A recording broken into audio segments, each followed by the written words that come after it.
আসসালামু আলাইকুম। ফাইনালি কিন্তু আমার নিউ প্রজেক্ট আবার স্টার্ট হয়ে গেল সবার সাহায্যে এবং নিজের আহ, কি বলি উদ্যোগে। সো এখানে আমি কিন্তু আবার ফিশ নিয়ে কাজ শুরু করে দিয়েছি, আবার বলতে গেলে নতুন করে ফিশ নিয়ে কাজ শুরু করছি। তো এখানে মাছ যেগুলো দেখতে পাচ্ছেন, এখানে হয়তো বা দেখতে পারছেন আবার দেখতে পারছেন না, এখানে মাছ আছে ইলেকট্রিক ব্লু এবং মলি আছে। মলি না কি বললো নামটা ভুলে গেছি, যাই হোক।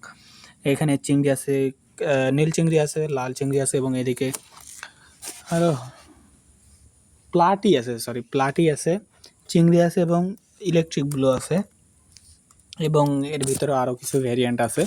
সো ছোট্ট করে আর কি শুরু করছে এবং ইনশাল্লাহ আস্তে আস্তে আস্তে আস্তে বাড়াবো এবং নিউ কালেকশন আনবো এবং আপনারাই বলে দেবেন যে নিউ কালেকশন হিসেবে কী আনা যায়, ঠিক আছে। এবং এইখানে কিছু বড় মাছ আছে, দেখা যাচ্ছে কি দেখা যাচ্ছে না বলতে পারলাম না।